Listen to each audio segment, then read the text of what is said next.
Comment renaître de ses cendres après un incendie dévastateur? C'est ce que nous allons voir aujourd'hui avec la brasserie Cambier. C'est parti.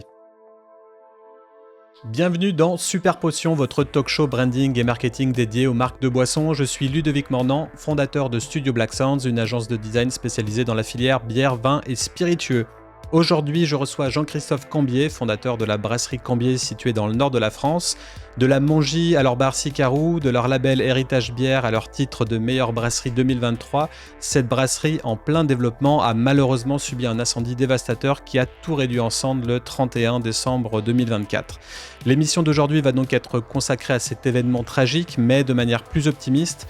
On va surtout parler renaissance, solidarité et vision d'avenir. Avant toute chose, je tiens à vous rappeler que mon agence propose des services complets de refonte de marque, allant de la stratégie à la création d'identité visuelle, en passant par la conception de packaging. Je vous accompagne dans chaque étape de la transformation de votre marque pour créer une présence cohérente et impactante sur le marché. N'hésitez pas à vous abonner à la chaîne YouTube, activer la cloche, nous suivre sur Spotify ou Apple Podcast. Et pour finir, je vous invite également à laisser vos commentaires sous l'épisode pour partager et débattre sur la thématique.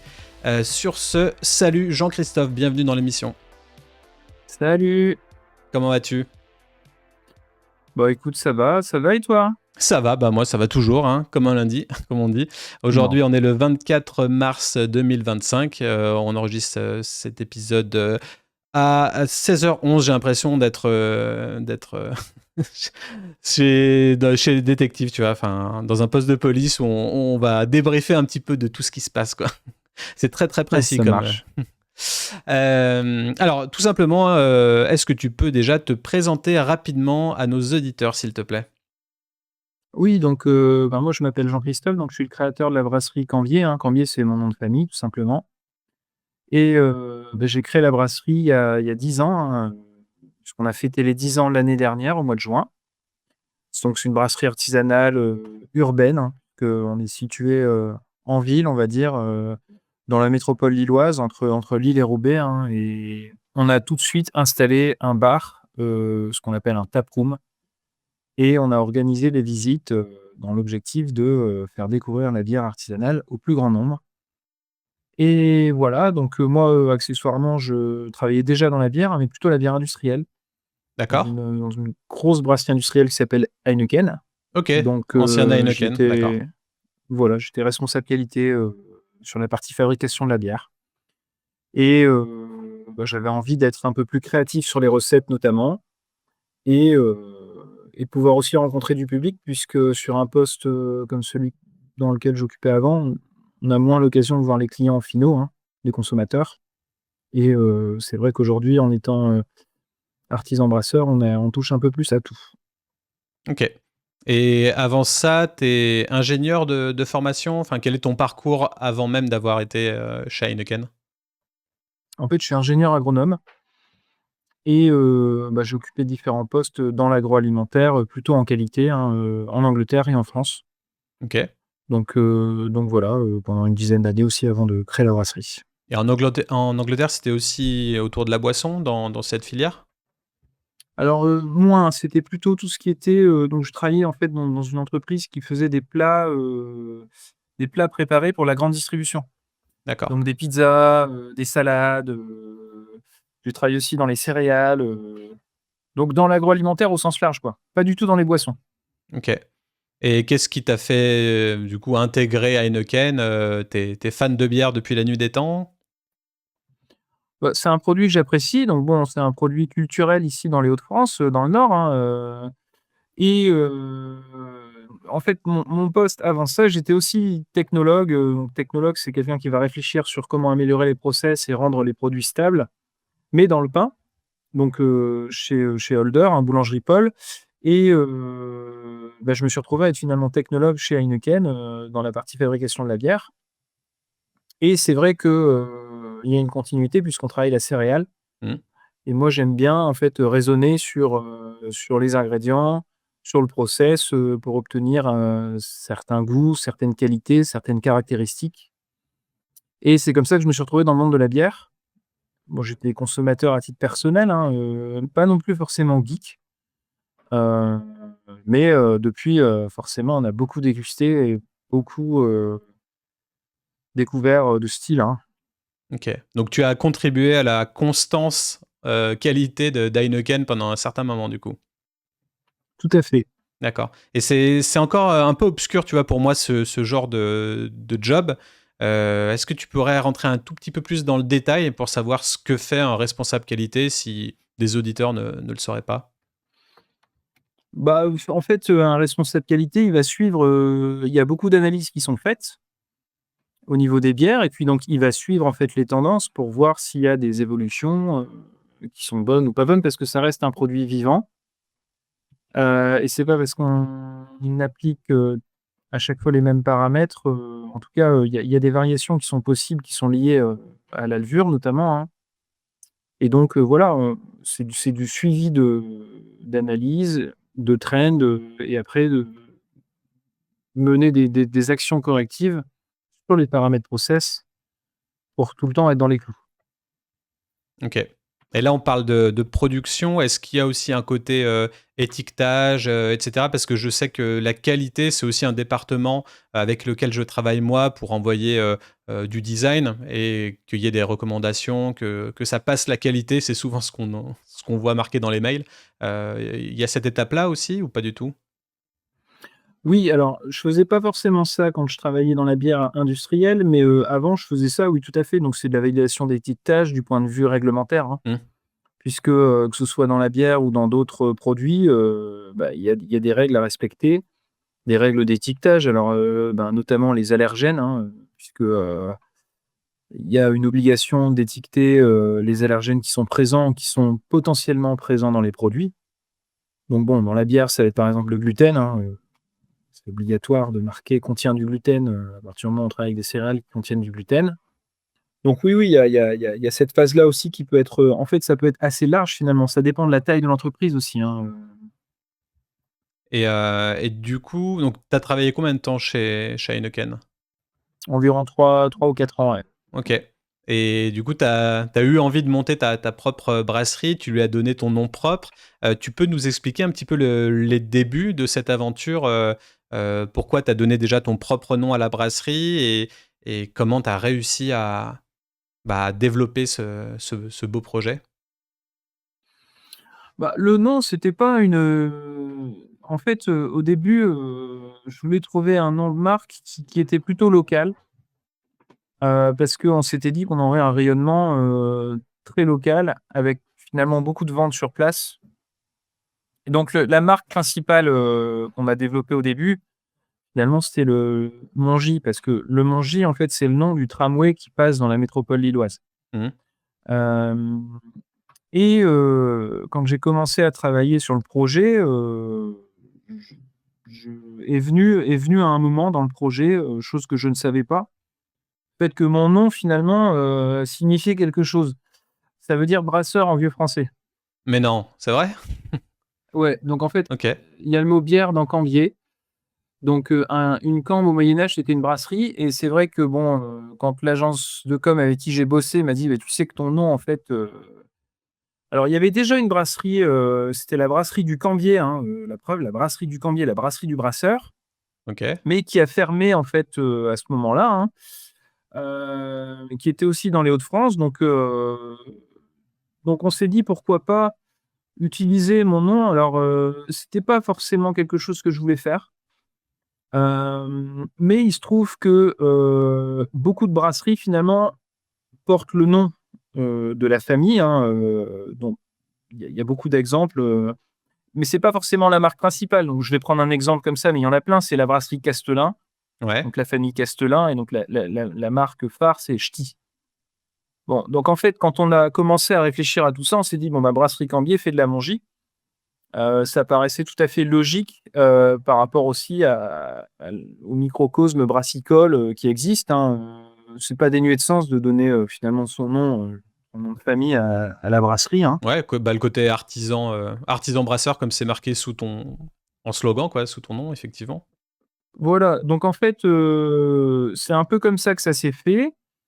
Et puis dans un deuxième temps, ce qui s'est passé, c'est que, en fait, le lieu finalement c'était Cambier, mais c'était la marque Mongy et on s'est dit: «Pourquoi pas créer une deuxième gamme?»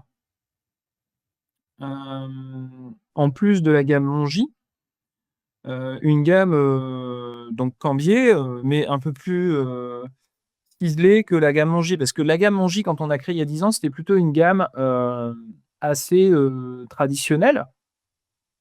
Donc avec des styles, qui sont assez consommés dans les Hauts-de-France, donc plutôt Belgian style, hein. Mmh. On avait aussi une IPA dans cette gamme-là, mais c'était pas du tout une IPA, exubérante, hein, et donc finalement, au fur et à mesure des années, ce qui s'est passé, c'est qu'on a cette gamme qui s'est bien installée dans le paysage brassicole local et ça reste quand même beaucoup de ventes pour nous puisqu'aujourd'hui, ça reste encore, à peu près 60 de nos ventes, hein, D'accord, OK. Donc c'est ouais, mais au c'est bout la d première marque, dans votre portefeuille, quoi. ouais, mais au bout de 5 ans, je pense qu'on a commencé à développer, une deuxième marque qui finalement, se complémente bien avec la première. C'est-à-dire qu'en gros, on a des permanentes, plutôt, traditionnelles et grand public, qui tournent bien et on a des crafts, je dirais, de la marque Cambier, hem et plutôt éphémères, hein. Donc ça s'est organisé un peu comme ça. Donc donc voilà et puis en fait, au fur et à mesure des années, bah, la gamme Cambier a pris de l'ampleur et après avoir encore réfléchi sur, le projet, on s'est dit: «Bon, on va créer aussi des bières permanentes sous la gamme Cambier». Alors ça a pris de l'am Hem, pour recadrer, ça a pris de l'ampleur, heu, par quels moyens? Il y a eu des commerciaux qui ont été mis sur le terrain pour vendre cette marque, elle a été distribuée plus chez les cavistes, plus en GMS, les 2. Enfin, tu as développé ces 2 marques parallèlement sur les mêmes canaux au final? Le même réseau de distrib ou pas? ouais, alors bon, nous déjà en fait, on reste quand même une brasserie, avec une production assez limitée, hein, bon avant l'incendie, on a fait, l'année dernière 5 000 ou 5 500 hectos Mmh. et il y a une explication principale, c'est qu'en fait on travaille pas du tout avec la grande distribution. En fait, le choix qu'on a fait dès le départ, et qui est clairement dans notre stratégie, c'est de dire: «OK, nous on aime bien les bars, on aime bien les lieux de vie, donc on va surtout développer nos ventes dans ce qu'on appelle le CHR, hein, café, hôtel, restaurant. On va développer nos ventes sur place, au travers d'une taproom, donc vente à emporter, vente sur place en pression, visite, dégustation» et du coup, ben, dans cette dynamique-là, il y a finalement peu de place à, je dirais à la grande distribution. Alors, c'est pas du tout, on n'est pas anti, hein, grande distribution, attention, hein.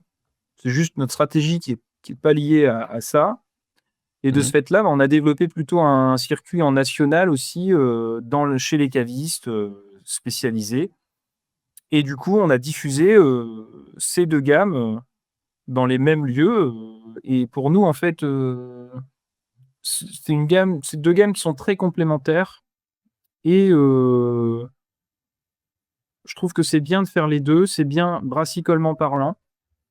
C'est bien aussi pour nous, de s'adresser à tout type de public.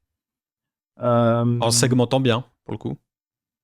ouais, voilà et j'ai pas eu à cœur depuis le début de me dire: «OK, je vais viser, enfin, un certain type de client». Moi, je trouve que la bière, c'est un produit convivial. Il y a beaucoup de gens ici dans les Hauts-de-France, mais aussi ailleurs qui consomment et je voulais pas que ce soit trop restrictif. D'accord. Et ça se ressent au niveau de la taproom, hein. Bon là, forcément, il y a plus trop d'activité, mais on a vraiment tout type de clients qui viennent. Je trouve ça quand même génial. Des fois, on a des petites grand-mères qui se rappellent qu'il y avait des brasseries, il y a 50 ans près de chez elles, Mmh. et qui viennent se goûter une petite blonde, une petite triple, où on les emmène vers d'autres choses aussi, hein, des IPA, des sours, avec des fruits, tout ça. Et on a aussi, voilà, une clientèle, très geek, qui vient, parce qu'on sort, voilà, on sort des produits, assez éclectique, sur la gamme Cambier, hein, voilà donc moi je suis content de ça, puis je suis content aussi de finalement faire tous les styles et pas à se concentrer sur un ou 2 styles, hein. Finalement, Cambier, c'est quoi? C'est un fabricant de style. C'est-à-dire que nous, on va vraiment essayer d'être dans les styles qu'on fait, avec, les dosages qui correspondent bien, avec, une régularité, avec, une approche, voilà, la plus proche du style et on peut s'aventurer vers d'autres choses, mais ça restera quand même dans la grande catégorie bière. Donc bon, moi, faire une bière, au jambon, au cassoulet, au saumon, avec des schtroumpfs, tout ça, c'est pas trop dans notre, philosophie. Hem, bon voilà, chacun sa philosophie, hein, et heureusement, il n'y en a pas qu'une seule. Donc donc voilà, moi je suis plutôt un technicien de la bière, donc ça veut dire que moi je vais appliquer, finalement, je vais prendre un style, je vais le décortiquer, je vais goûter plein d'éléments, plein de bières qui sont dans le style et qui sont, des bières qui sont, considérées comme, voilà, heu, faiseurs de style, et puis derrière on va essayer de faire, une version, qui soit, voilà, qui soit équilibrée, qui soit proche de ce qu'on cherche à faire dans le style. Mmh, OK. Tu fais Voilà. un genre de reverse engineering, version bière, et du coup, comment tu as fait pour passer des unités de prod gigantesques de Heineken à une toute petite production en termes de qualité ou autre? Ça a dû forcément changer les choses. Est-ce que c'est plus facile de revoir ça par le bas ou l'inverse? Bah, forcément, il y a des petites différences. Après, ça reste quand même un process qui est, sur pas mal d'aspects assez proche, hein, donc bah, enfin, en fait, j'ai commencé par brasser, sur 20 litres, à la maison, pour sélectionner pas mal d'ingrédients, et puis c'est comme ça qu'on a construit les premières recettes avec quelques spécificités. C'est que moi, je suis allé voir assez rapidement, Daniel Thirier, qui est dans les Hauts-de-France, hein, qui m'a donné pas mal de conseils, qui a été assez, je dirais assez ouvert sur le sujet, et qui m'a dit, «C'était quand même bien, moi je trouve, d'avoir une signature dans les bières. Donc par exemple, au niveau de la levure, c'est quand même mieux, si tu peux, réussir à avoir ta propre levure», par exemple, hein, et donc moi je baignais un peu, là-dedans parce que je m'occupais pas mal de tout ce qui était levure, heu, dans mon ancienne entreprise, et du coup, bah, quand j'ai créé, ces bières Mongy qui sont donc, pas mal orienté, Belgian style, bah, en fait, on a réussi à travailler avec un labo à Bruxelles, et on a une levure propre OK. pour certaines de nos bières, hein, pas toutes, hein, puisque depuis on a quand même pas mal, agrandi le spectre des styles, et si on veut bien faire un style, ben, je vais pas te cacher qu'un des éléments clés, c'est, une levure, hein, qui correspond au style, hein. Si on veut brasser un Kölsch, bah, vaut mieux utiliser une levure, Kölsch style. Si on veut brasser une NEIPA, ben, il y a plein de levures qui sont adéquates pour ce style, hein. Parce que derrière, elles ont des caractéristiques qui correspondent à ce qu'on cherche, Mmh. et donc voilà, donc j'ai 2 levures, propres, hein, j'ai une levure saison et une levure, Belgian Ale, donc qui sont pas, sur le marché, hein, qu'on peut pas acheter, heu, chez les fabricants, qu'on connaît, hein, donc voilà, donc ça, c'est une spécificité. Bon, le désavantage, c'est que, on doit la réutiliser, et donc ça demande, bah, d'être un peu outillé pour, faire des contrôles sur la levure, hein. Ouais. Tout à l'heure, on parlait de qu'est-ce que fait un responsable qualité. Ben, voilà, ça va être un sujet, c'est de travailler sur le fait que la levure va bien. Donc une levure qui va bien, ben, on appelle ça un peu en anglicisme le management de la levure. Donc manager la levure, ça veut dire, trouver les bons paramètres qui vont faire qu'elle va bien fermenter, qu'elle va bien atténuer, qu'elle va pouvoir, rester dans un environnement où elle va pas, trop mourir, hein, puisque l'alcool, ça la fait mourir. Et tu la stockes comment au final? Alors nous, on la stocke, au fond des cuves, hein, donc on a des tanks cylindres coniques, Mmh. et la levure en fin de fermentation, quand on va passer en garde, par exemple, elle va tomber au fond, ce qu'on appelle la flocculence, hein. Donc la levure tombe au fond de la cuve, et puis donc elle est dans un environnement, proche de 0°, et donc c'est à ce moment-là qu'on peut taper dans cette levure pour la réutiliser. Donc nous, on fait ce qu'on appelle du pitch to pitch, c'est-à-dire qu'en fait, on va prélever de la levure dans un tank, et on va tout de suite la réensemencer dans un autre tank pour éviter justement cette phase de stockage. Hem, alors ça demande aussi un peu d'agilité au niveau du planning, hein, puisqu'il faut que les cuves, qu'on brasse, enfin, les qualités qu'on brasse correspondent à chaque fois au pied de cuve qu'on a, hein. Mais voilà, si on a un volume suffisant et qu'on est outillé, hein, donc on va mesurer la viabilité, hein, donc c'est le pourcentage de cellules vivantes, de cellules mortes. On va mesurer aussi, on va faire une numération cellulaire, on va compter le nombre de cellules qu'il y a, dans notre pitch de levure.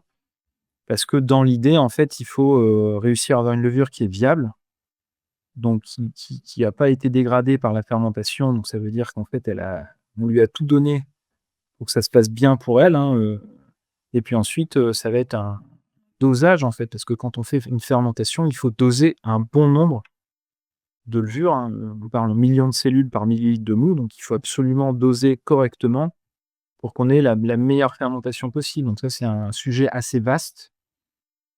OK. Hem, donc voilà, donc ça, c'est des sujets qui sont, propres à notre brasserie. On n'est pas du tout les seuls, hein, Oui, il y en a plein d'autres qui font leur levure, mais est-ce que, du coup, tu disais que Thirier en parlait comme une signature.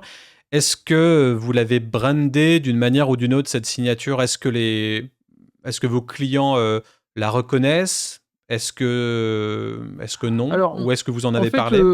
j'en parle très volontiers, mais depuis plusieurs années, c'est pas du tout la seule levure qu'on utilise, puisqu'on fait beaucoup, beaucoup d'autres styles.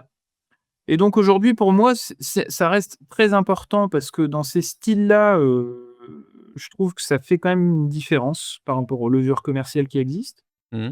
Hem, mais on va pas, communiquer, plus que ça dessus en mettant que c'est, voilà, l'ingrédient magique qui va faire que les bières sont, ce qu'elles sont. Et vous voulez pas Nous, les fi vendre à d'autres brasseurs ou à des Brassam Bah, alors écoute, ça s'est pas encore posé la question. J'ai déjà fait des collabs avec d'autres brasseries où j'ai amené ma levure, mais personne pour l'instant nous a dit: «Au fait, est-ce que je peux utiliser, ta levure?» Alors je sais que Verdant, c'est le cas, hein, puisque maintenant la Verdant, c'est une levure commerciale. Mmh. On n'en est pas là. OK. Et ça peut être un terrain marketing aussi, hein, quand on y pense. Tu connais des brasseries françaises qui font ça ou pour le coup, il y a que l'exemple de Verdante? Non, moi j'ai vu récemment la brasserie Dallon, qui est, une brasserie à La Réunion qui a sorti une levure en coopération avec un labo, OK, donc qui a été isolée, à La Réunion, mais sinon non, je j'ai pas d'autres exemples, ouais. OK. Ouais, parce que ouais, je trouve ça plutôt intéressant. Je sais que j'ai des clients qui ont utilisé la levure d'Orval pour faire des ambrées bien bonnes. Mais du coup, ils ont forcément pas le droit de le marquer sur l'étiquette, hein. Mais du coup, on recherchait une manière de dire aux gens que bah, l'ambrée qui goûte, c'est une ambrée avec des brettes, donc c'est pas vraiment une ambrée non plus, et qui a un goût très très prononcé, très particulier. Mais c'est Mmh. compliqué de communiquer là-dessus au final. Mais ça reste quand même peut-être quelque chose à réfléchir, qui peut être intéressant pour la suite. Ok, bah alors on va basculer un petit peu sur la thématique du jour, sur ce qui s'est passé avec cette belle brasserie. Le 31 décembre, tu étais en vacances à la montagne quand tu as appris que ta brasserie était en flammes. Est-ce que tu peux nous raconter ce moment et les premières heures qui ont suivi? Ouais, bah, en fait, j'ai été appelé, vers 5 heures du matin, et donc c'est l'adjoint au maire, hein, qui m'a appelé, en me disant: «Bon, bah, écoute, là, il y a eu un feu», donc moi, au début, j'ai cru que c'était un feu, enfin, il peut y avoir des feux qui sont pas signifiants, Hmm. enfin, je n'imaginais pas qu'en fait, c'était, et puis quand il m'a dit que finalement tout le bâtiment était, touché et que c'était pas un petit feu, que c'était plutôt un gros feu et qu'en gros, il y avait quasiment plus rien, je me suis dit: «Ah là, j'ai commencé à pleurer», hein. Bah ouais, c'est En me fou. disant: «Mais qu'est-ce qui se passe? Qu'est-ce qui se passe? Qu'est-ce qui se passe?» Et donc, ben, j'étais pas sur place, effectivement, j'étais en vacances. Heu et donc voilà, donc très vite, il y a eu un article, dans la presse, et puis il y a beaucoup, beaucoup de gens qui ont commencé à me contacter alors que je venais à peine de le découvrir moi-même. hein. Donc on voit maintenant la rapidité, Donc quelques heures plus tard, quoi. C'est ça, tu veux dire, ouais, tu moi été je l'ai appelé à su à 5 heures? 5:00, 5:00, 5:30. À 7:00, ça commençait, quoi. Ouais, parce que du coup, tu as été relayé sur France 3, sur La Voix du Ouais, ouais, Nord, voilà. enfin un peu partout, quoi. C'est impressionnant de voir à quel point les informations maintenant vont vite. Et très vite, ce qu'il m'a dit l'adjoint, c'est que bon, bah, le feu venait pas de chez nous, il venait de chez notre voisin, hein, puisqu'en fait dans le bâtiment, moi j'occupais, c'était un bâtiment qui faisait à peu près 1 000 m². Moi j'occupais quasi, 825 m², donc il y a 175 m², c'est notre voisin, Europare-Brise, hein. Et donc le D'accord. feu est parti de chez eux, voilà, donc OK. victime collatérale, Ah oui, c'est vraiment pas de chance. Pour le coup, ça provient même pas de chez vous, quoi. non, non, non, donc le voisin, il y a une voiture qui a brûlé, dedans. OK.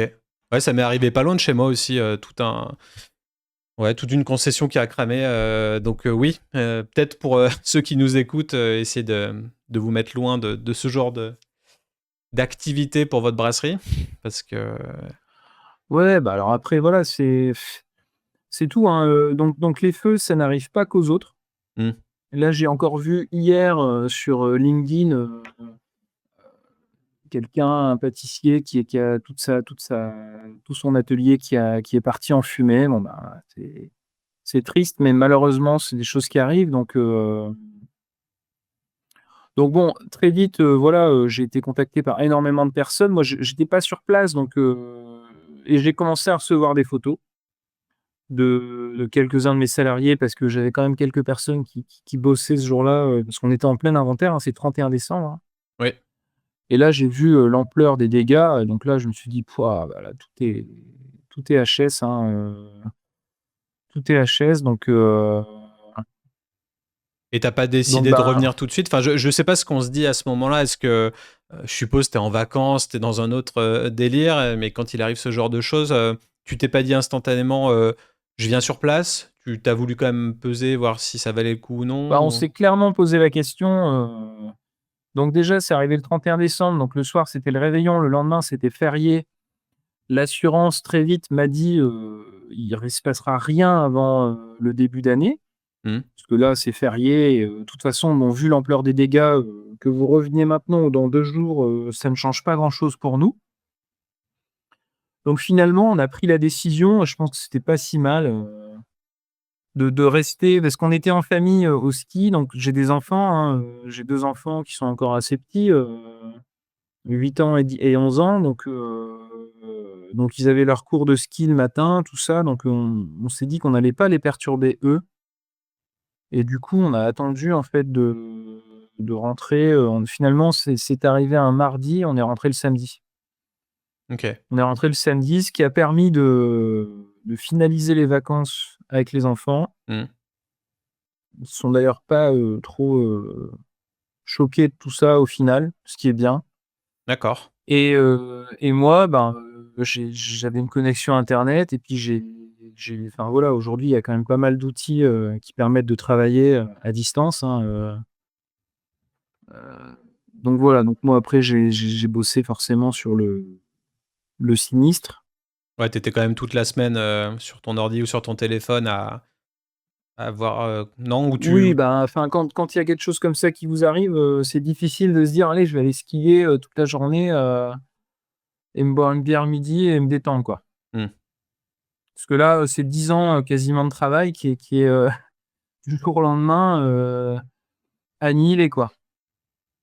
Donc il Donc y oui, avait ça du fait un stock, il y choc. avait, le matériel. Au final, c'est quoi la plus grosse perte? Je sais pas si c'est vraiment une question qui se pose comme ça, mais en tout cas, Bon, c'est quoi alors la chose qui déjà, se non, mange mais le enfin, je pense qu'il faut relativiser quand même les choses avec le recul, et je me suis quand même dit assez vite: «Ça reste du matériel», donc enfin franchement, je souhaite à personne, hein, mais il y a pas eu de mort, il y a pas eu de blessés. Enfin, vous imaginez qu'il y a des feux où ça peut être bien pire, hein, bon, ça s'est déclaré dans la nuit, voilà, donc déjà, c'est matériel. Bon, du matériel, ça a une valeur, hein, donc c'est sûr que financièrement, c'est pas, enfin voilà, mais bah, ce qu'on a perdu, c'est notre outil de travail, quoi, tout simplement. Voilà. et les bières qui étaient déjà produites, elles étaient stockées à la brasserie ou elles sont stockées, autre part? Vous avez perdu ça aussi, Alors tout ce qui était en cours de fabrication, donc dans les cuves, ça a été perdu, hein. Il y avait à peu Mmh. près 320 hectos, qui ont été perdus et ensuite, ben, dans notre malheur, on a quand même la chance que notre stockage de produits finis, donc les bouteilles, les fûts, les cannes, étaient dans un autre bâtiment, en face, hein, dans la même zone mais en face et ce bâtiment-là, lui, n'a pas brûlé. D'accord. Donc j'avais quand même, un peu de stock d'avance et heureusement qu'on a eu ça parce qu'en fait, du jour au lendemain, on peut plus produire et enfin, la production, ça met à peu près un mois, hein, le process dure à peu près un mois, bon, bah, tu que si, en fait, tout d'un coup, on perd tout, même le stock, on n'a plus rien, bah, pendant un mois, en fait, on n'a plus aucune vente, déjà. Le temps d'essayer de trouver quelqu'un qui peut nous la refaire et puis, en fait, bah, moi, après, le gros sujet, ça a été justement de se dire, enfin, il faut absolument qu'on trouve, quelqu'un, un autre brasseur qui va faire nos bières, le temps qu'on puisse tout reconstruire, hein. Bah, d'ailleurs, on va parler solidarité là, pour le coup, la solidarité des brasseurs qui te proposent leur installation, pour continuer à produire la bière a vraiment été impressionnante, je pense, comment t'expliques cette cohésion dans un secteur qui est pourtant, bien concurrentiel? Bah, c'est un secteur concurrentiel, mais c'est aussi un secteur dans lequel, il y a de l'entraide, on discute beaucoup entre brasseurs, donc ouais, je pense que je me mets à la place, des brasseurs qui veulent nous aider. Je pense que si personne n'a envie que ça arrive à sa propre brasserie, c'est un peu la tuile qui vous tombe sur le coin de la gueule, et même si, on le souhaite très fort pour les autres, on va jamais le faire. Mmh. Ah non, mais je dis ça, mais c'est juste, oui, il y a de la concurrence et la concurrence pour moi, c'est quelque chose de sain, hein, heu, mais en fait, bon, faut savoir une chose, c'est que c'est pas, un confrère qui a mis le feu, hein, un concurrent qui a mis le feu. Non, non, on est loin de tout ça. Donc donc il y a eu beaucoup, beaucoup de propositions effectivement pour nous aider, Donc pour rebondir. toutes des brasseries qui sont dans les mêmes ordres de volume que la tienne ou des plus grosses ou tu as eu tous les Oui, un peu de tout, des plus grosses, des plus petites, des brasseries à peu près de la même taille, et du coup, là, le choix, donc c'était de faire quoi? De tout délocaliser ou de mettre un peu tes yeux dans plusieurs paniers, histoire heu, de profiter un peu de la générosité de tout le monde, au final, sans trop, prendre d'espace chez l'un ou chez l'autre? Est-ce qu'il y avait une stratégie, meilleure qu'une autre? bah, en fait, ça m'a occupé, tout le mois de janvier cette histoire parce qu'effectivement, il fallait trouver assez rapidement, un brasseur. Puis après, il y a plusieurs critères à prendre en compte, hein. Il y a, est-ce que le brasseur sait faire tout ce qu'on sait faire? Donc déjà, ça peut être un nœud parce que nous, on est quand même une brasserie, qui fait un peu de tout, donc un peu de tous les styles, un peu de tous les formats. On fait du fût en inox, on fait des key-kegs, on fait des cans, on fait des bouteilles 33, 75, donc on fait des styles traditionnels belges, on fait des styles plutôt, craft comme, des hazy IPA, on fait des sours avec des fruits, tout ça. Mmh. Donc la complexité, c'est de trouver une brasserie finalement exactement comme la nôtre. Et plus Hem, ou moins loin ou enfin, la localité était aussi un critère? Ou à cette échelle-là, pas forcément? Bah, ça peut jouer parce que forcément c'est plus simple, pour discuter, pour aller sur place. Donc j'ai eu beaucoup de confrères des Hauts-de-France qui m'ont proposé leur aide, et au final, ce qui s'est surtout passé, c'est qu'on en revient à parler de ma propre levure, c'est que, le gros problème qui se pose, c'est de réussir à travailler avec une levure propre, à la réutiliser, à la propager, et en fait, tout de suite, le nombre de brasseries qui savent faire ça, il y en a beaucoup moins. Oui, parce que du coup, ta levure, si tu la stockes dans une cuve pour la conserver, est-ce qu'elle était quelque part, enfin, est-ce que tu peux la Ouais, récupérer alors d'une autre ouais, manière? elle est dans une banque de levure, hein, à Bruxelles, qui en fait, c'est un labo qui va me faire des propagations toutes les, X semaines et à OK. partir de cette propagation, moi, j'utilise la levure un certain nombre de fois en la réutilisant à chaque fermentation. Mais grosso modo, ben, nous, on propageait en 20 hectos. Donc le labo m'a dit: «Moi, je peux vous continuer à vous faire des propas pour 20 hectos, mais je peux peut-être vous en faire pour 40 hectos, mais il y a à peu près 2 mois de délai». Donc j'avais des brasseurs qui me disaient: «Ben, moi, je peux, mais c'est 40 hectos minimum». Donc en fait, j'avais déjà 2 mois dans la vue pour, produire les bières et finalement, on était aussi pris par le temps, donc il y a eu ça. Il y a eu aussi le fait de pouvoir faire des cans. Parce que dans notre région, il y a beaucoup de brasseries, mais il y a beaucoup de brasseries qui font plutôt des bouteilles, hein. Il y a quand même quelques brasseries qui font des cannes, attention, hein, mais ou alors on a l'effet inverse, on a les brasseries qui font des cannes, mais qui font pas de bouteilles. Et nous, bah, on a bien expliqué un peu notre gamme, hein. On a la Mongie en bouteille, les Cambiers en cannes, voilà, il y a toute une gamme et du coup, de fil en aiguille, j'ai commencé à discuter avec plusieurs brasseries. Et après, il y a aussi des brasseries qui m'ont dit: «Bah, écoute, moi, je peux te faire, tes 3 grosses bières, mais le reste, je fais pas». Et donc, c'était se dire que pendant 1 an minimum, parce que bon, là, l'échelle de temps, de reconstruction, c'est 12 à 18 mois, hein, OK.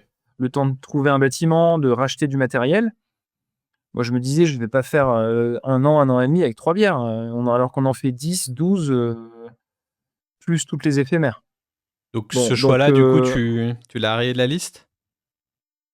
ouais, tout à fait. Pour une question de, voilà, de juste, faire 3 bières, c'était commercialement, ça me paraissait compliqué.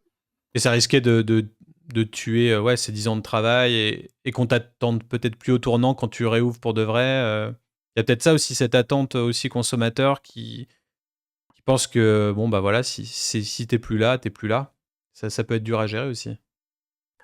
Bah, oui, puis après, en fait, nous, on travaille beaucoup avec le CHR, donc beaucoup de bars et donc c'est des becs, hein, des becs permanents, sur des bières, il y en a plus que 3 différentes, donc ça veut dire au bar: «Bah, celle-ci, tu l'as plus pendant 1 an». Donc qu'est-ce qu'ils vont faire? Ils vont prendre une des 3 qui restent, à nous, ou ils vont peut-être se dire: «Ben, le style, je l'aimais bien, je vais essayer de trouver le même style chez un autre brasseur». Et ce que je comprendrais, donc en fait, il y a ça aussi derrière, c'est que commercialement, proposer que quelques bières, c'est compliqué. Et puis ensuite,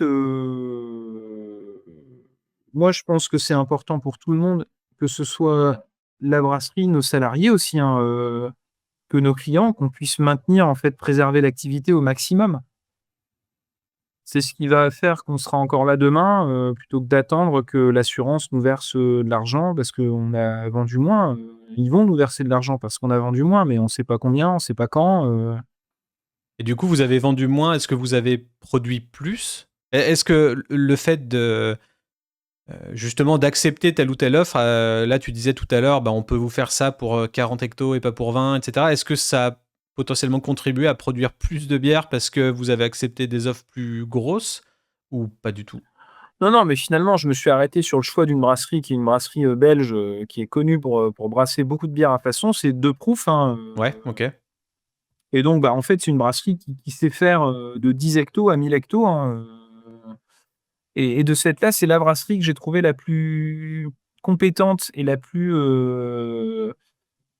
appropriée pour faire tout ce que nous, on sait faire. Donc, les mongies, les cambiers permanentes, hein, dans des volumes qu'on choisit entre 10 et 1000 hectos. Et dans l'idée, c'est pas, demain de dire: «Ah bah, cette année, je vais en profiter comme je fabrique pas moi-même pour, vendre 3 fois plus de bière». Alors que demain, la capacité de production de notre brasserie sera la même qu'aujourd'hui, hein, encore une fois, on va pas révolutionner, ce qu'on sait faire parce qu'on a brûlé. On s'est posé plein de questions, mais finalement, moi, je trouve qu'on est bien comme on est et donc en fait, on va rester dans notre modèle, hein, et du coup, cette année, c'est une année de transition où l'idée principale, c'est juste, de pérenniser l'activité sur notre gamme, nos bières avec nos volumes, en maintenant, nos clients, existants. Bien sûr, si on a un client nouveau qui veut de la bière, on pourra travailler avec lui parce qu'on aura la capacité, via The Proof, de répondre, à sa demande.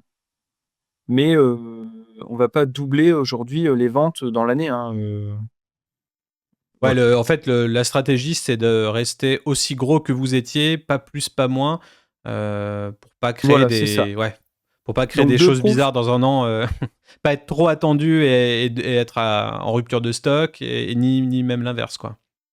Non, mais enfin, nous, en plus, on est dans une stratégie de long terme, donc moi, je veux encore être là et bon, là, c'est une grosse tuile quand même, hein, sur cette stratégie de long terme. Ça nous a beaucoup affaiblis, hein. Faut bien penser que ça, c'est quand même une des plus grosses tuiles, qui puissent arriver et non, non, dans l'idée, voilà, c'est de dire, l'année dernière, on a fait 5 000 à 6 000 hectos. Cette année, on va essayer de faire la même chose. 2 pros fabriquent à peu près 100 000 hectos, donc ils ont dit: «Nous, 5 000 à 6 000 hectos, on peut les faire».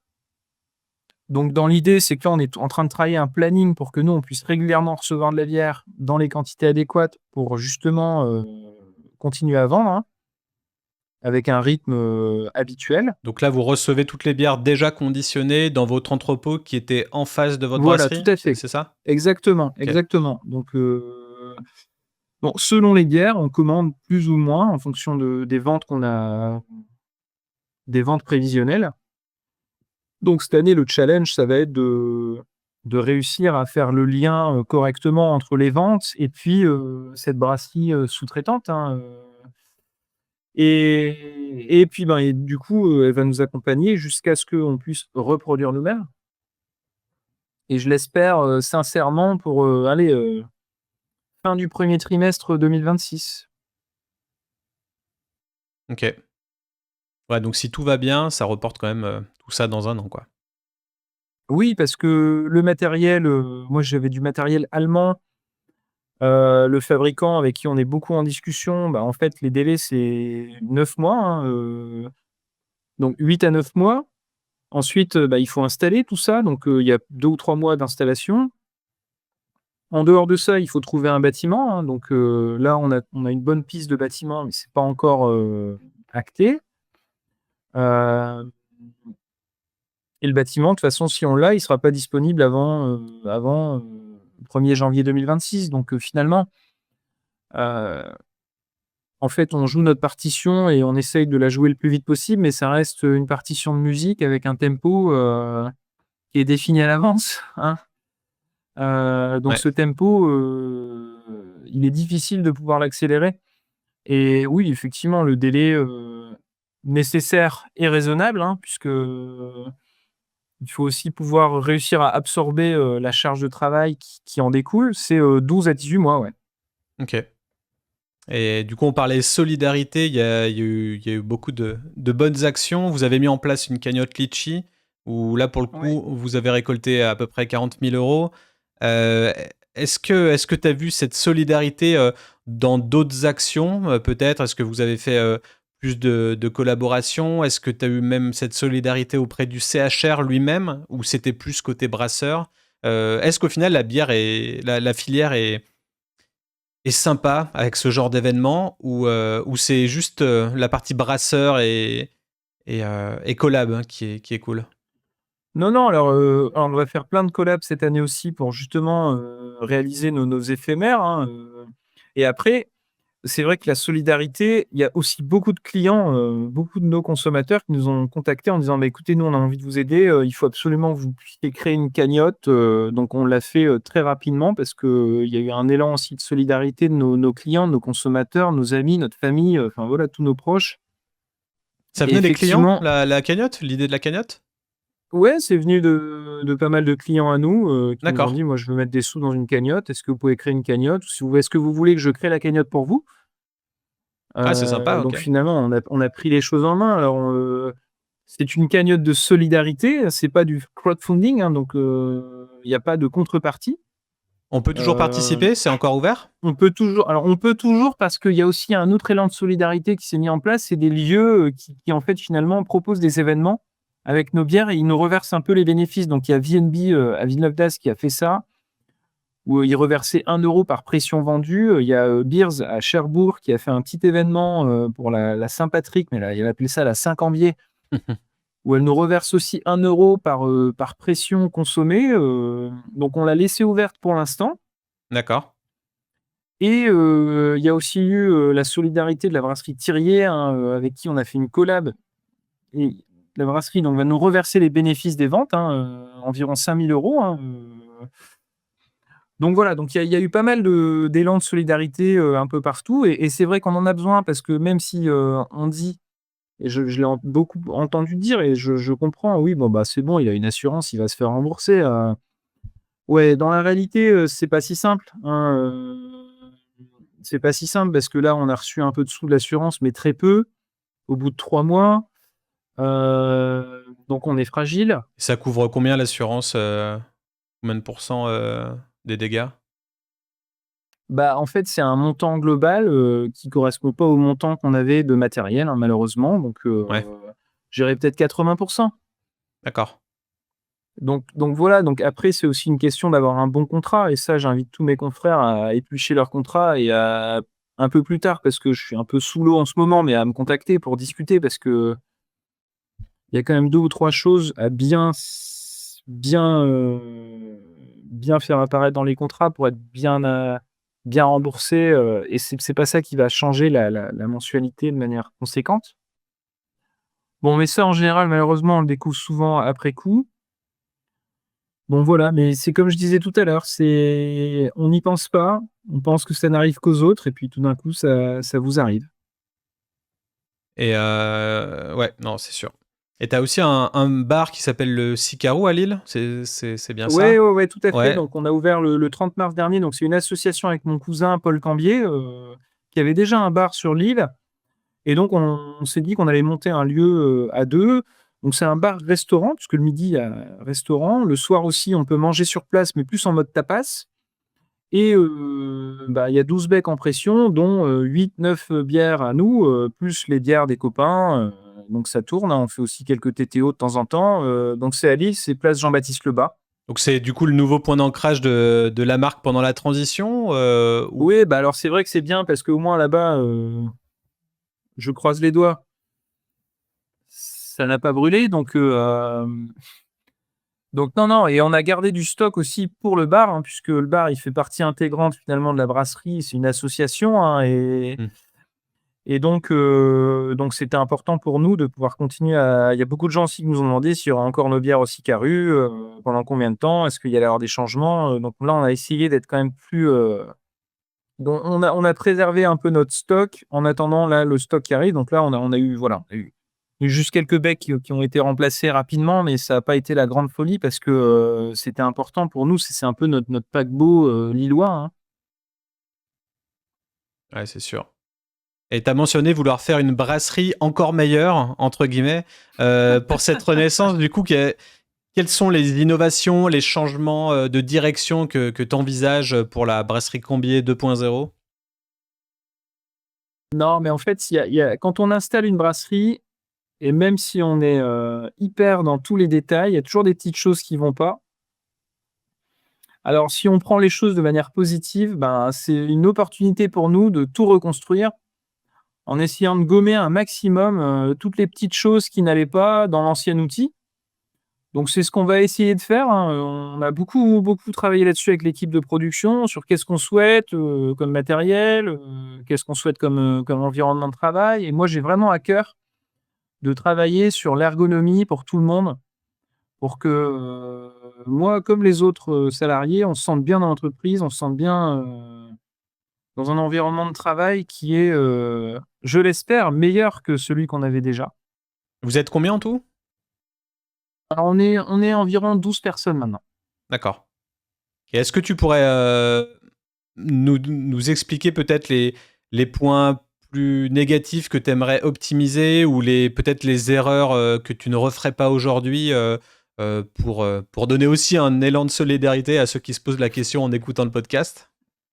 Bah, en fait, nous on a un peu eu le schéma classique d'une brasserie qui donc a évolué, est montée en volume, mais dans un bâtiment qui est toujours resté le même, qui était bien adapté au début et puis après, bah, comme c'était de la location, on a pu récupérer un petit bout, dans le même bâtiment. Et puis après, on n'avait pas assez de place pour stocker, donc on a pris un autre petit bout, mais dans un autre bâtiment. Alors ça nous a été un peu là, on a eu de la chance parce que finalement le feu s'est déclaré dans un seul bâtiment, mais ça nous a généré quand même un manque d'ergonomie parce qu'il faut imaginer qu'on devait tout le temps traverser le parking pour aller stocker les bières de l'autre côté. Bon, ça se fait, hein, mais voilà et de ce fait-là, voilà, On a agencé du mieux qu'on pouvait dans l'espace qu'on avait. Et l'autre point qui est vraiment améliorable, parce que ça fait plusieurs années qu'on se le dit, c'est que notre taproom était très bien, mais elle était toute petite. Et là, du coup, dans un nouveau bâtiment, on peut avoir un projet de taproom plus grand, pour accueillir plus de monde et dans des meilleures conditions, quoi. Donc il y a pas que la partie production, il y a et puis, après il y a aussi la partie des bureaux, tout ça, on va avoir des bureaux un peu plus grands. En fait, on va être dans un bâtiment plus grand, d'un seul tenant, un bâtiment plus récent, donc mieux isolé, et donc c'est ça qu'il faut voir finalement. Il faut pas regarder dans le passé maintenant, faut regarder vers 2026. Carrément. En tout cas, c'est intéressant de se dire aussi qu'un plus grand lieu peut-être peut rendre tes employés plus confortables au jour le jour et peut-être tu peux ramener plus de gens via une taproom en fonction de la météo aussi. Est-ce que tu crois qu'en 2025-2026, avoir une belle taproom fait vraiment venir des gens, consommer, vendre des bières? Est-ce que c'est un gros atout pour une brasserie? Ouais, moi je reste convaincu que c'est ce qu'il faut faire Malgré le et placement, parce que beaucoup de brasseries sont aussi dans des ZI ou des ZAC ou des lieux un peu reculés, quoi. On n'a pas la chance d'avoir vraiment une ouais, belle implantation. bah, en fait, moi je dis: «C'est ce qu'il faut faire» parce que nous, on est en ville. Alors le bâtiment qu'on va certainement prendre, il coûte cher, hein, ça c'est sûr. Heu et si on était à la campagne, on pourrait certainement trouver un bâtiment 2 fois plus grand et 2 fois moins cher, mais on n'aurait pas, le flux, qu'on a aujourd'hui à la taproom. Et la taproom, encore maintenant, alors qu'on fait 5 000 6 000 hectos, c'est 10 de nos ventes, hein, Ok, en volume. Donc je trouve ça non négligeable. Si on ajoute le Sicaru, c'est 10 de plus, donc 20 de nos ventes, c'est Sicaru plus taproom. Bah, c'est une base, intéressante de travail et de solidité, tous les ans, quand on démarre au 1er janvier, on sait qu'on a à peu près 20 de notre volume qui va partir, via ces canaux-là. carrément. Donc si je résume, Alors, il faut un beau bâtiment et une belle levure. un beau bâtiment, une belle levure et un bel emplacement. Après, on peut tout à fait imaginer d'autres schémas, et avoir des emplacements qui sont pas, les mêmes. C'est pour ça aussi que Sicaru en soi, c'est, intéressant parce que c'est une taproom finalement déportée. Alors c'est pas, marqué Cambier partout parce que, c'était pas notre souhait avec mon cousin, parce que c'est une association et que, c'est plutôt un lieu qu'on a voulu créer ensemble, dans lequel il y a nos bières, mais c'est pas que ça, c'est pas que Cambier, enfin la brasserie en tout cas, Il y a de la hein. Mongie aussi au Sicarou? Ouais, bien sûr, il y a les Ouais. 2. Il y a les 2, puis il y a d'autres bières, hein, Ok. et du coup, bon, voilà, il y a plusieurs schémas qui sont possibles, mais intégrer un peu de vente, au consommateur final, dans son mix, je trouve ça intéressant, voilà, c'est un gage de solidité, hem, parce que, on est moins sujet à, aléas conjoncturels, concurrence, et cetera. Et t'as pensé à faire une franchise ou on va dire, à développer plusieurs lieux déjà régionalement, puis peut-être nationalement pour Bon, élargir alors un il petit y peu a ça? oui, alors il y a des gens qui m'ont dit que oui, effectivement, on pourrait le faire. Bon, c'est pas trop dans mon souhait, voilà. Moi, on est une entreprise indépendante familiale, Ouais, tu veux pas à trop taille trop humaine. grossir, quoi.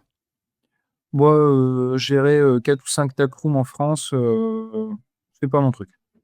Ok, tout à fait louable, je comprends totalement.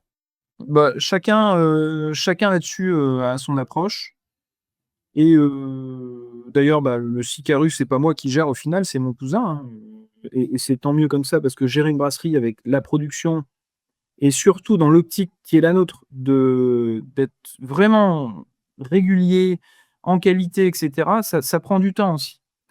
Donc moi, je préfère passer du temps, à faire la meilleure bière possible, parce que je pense que ça, c'est ce qui va me générer aussi, derrière des ventes, que, d'ouvrir à tout va, et peut-être de passer moins de temps sur des sujets qui, pour moi, sont des sujets cardinaux et hyper importants. C'est, voilà, de travailler sa production, quoi. Hmm. Et peut-être dernière question, est-ce que cet incendie, au final, a fait briller, entre guillemets, la brasserie à des gens qui ne la connaissaient pas? Est-ce que ça a diffusé un peu le nom de la brasserie et éveillé Ah, les curiosités ou pas du tout? Je sais pas vraiment dire, mais oui, je sais que forcément ça a créé, il y a eu beaucoup de communication sur ce qui s'est passé, j'aurais tendance à dire que oui. Maintenant l'impact, on le verra plus tard, mais encore une fois, il y a des gens qui m'ont dit que parce qu'on avait brûlé, il fallait qu'on prévoie, une augmentation de la production de 50 par exemple. Mmh. Mais les conseilleurs sont jamais les payeurs, et nous, on est une brasserie indépendante, avec des moyens qui sont les nôtres, mais qui sont pas exubérants et on veut rester là-dedans, on veut vraiment rester dans ce schéma-là, donc je vais pas demain, installer une brasserie avec 50 de plus de capacité de production. OK. Donc il y a peut-être un effet, qui va avoir lieu et tant mieux, mais on verra. Je pense que oui, mais ça restera dans les limites de ce qu'on sait fabriquer, hein, Carrément. Non, c'est, et je trouve ça très bien comme ça ouais, et encore une fois, on a eu beaucoup de réflexions à ce sujet et on va pas changer, les fondamentaux de nos valeurs et de notre savoir-être, notre savoir-vivre et de notre savoir tout court. parfait. Très belle phrase finale. Si on veut te soutenir, qu'est-ce qu'on peut faire aujourd'hui? Et là, je remets pour ceux qui regardent en vidéo, le lien vers la cagnotte Litchi, donc litchi.com/fr/c. Enfin bon, faites un screenshot et allez voir. Vous tapez Litchi et Ouais, ouais, brasserie ouais. Cambier. Non, mais alors bien sûr, il y a la cagnotte, mais il y a aussi le fait tout simplement d'acheter des bières, soit en venant, si vous êtes dans les Hauts-de-France, on a réouvert la boutique, dans le stockage, donc on est ouvert du mercredi au samedi de 16h à 19h. Là, on est en train de voir comment on va pouvoir, mettre quelques pressions et avec les beaux jours, on a une petite terrasse et donc servir des bières en pression. On peut acheter aussi via notre webshop pour toutes les personnes qui sont pas dans les Hauts-de-France, mais qui veulent, nous soutenir. On a développé notre webshop, sur lequel vous pouvez acheter toutes nos bières et on livre partout en France, OK, donc il y a ça et après, ben, vous pouvez très bien aussi aller chez le caviste du coin, dans votre zone, dans votre ville, il en aura peut-être ou alors, vous pouvez lui glisser le mot qu'il peut en acheter, et nous contacter, tout simplement. mmh. Heu, J'ai vu que vous donc étiez voilà et présent dans une salle de déjà ça. concert, pas loin de chez moi. J'ai trouvé ça marrant de voir vos canettes dans un frigo d'une salle métal, à Lyon. Ah beh, super, c'est très bien ça. Mmh, Donc oui, on est diffusé un peu partout en France, donc faut pas hésiter à essayer de demander ou alors le webshop, il est là, et puis encore une fois, si vous êtes dans les Hauts-de-France, vous pouvez passer nous voir et puis surtout, ben, vous pouvez, suivre nos actualités, notamment sur Instagram, sur Facebook, et et puis peut-être venir nous voir quand on aura notre super outil de production qui sera en place l'année prochaine. carrément, carrément. Voilà. Non, c'est top et en tout cas, je reverrai plus jamais le nom Cambier de la même manière parce que là, maintenant, quand je vois marqué Cambier quelque part, je vois bière, hein, au Bah, final. oui, oui, en fait, Ah, c'est c'est fou, hein, mais je ne le savais pas. ouais, bah, moi non plus, je le savais pas en créant la brasserie, hein. Ouais, Donc bon, mais si tu tapes Cambier sur internet, voilà, tu vas trouver, l'origine, moyenâgeuse, d'une cambe, qui est une brasserie. ouais, c'est quand même assez génial de faire un workshop et de se rendre compte de ça. C'est drôle. OK, top. Bon, bah, écoute, merci d'avoir partagé, Mais merci à toi pour le ton podcast et parcours et puis ouais, on fait tourner un petit peu ça. La solidarité va encore frapper et puis on va voir, ça va vous apporter des bonnes choses et puis c'est le karma, hein, il y a le feu, après il y a l'eau et puis, voilà, puis c'est voilà. ça, tout à fait. Comme ton logo, quoi. Exactement, les 4 éléments. L'étoile du brasseur. Yes. Bon, bah, écoute, merci, Carrément. Et puis, reviens quand tu veux. ça marche. À bientôt, À hein. plus. Salut. Allez, à bientôt tout le monde.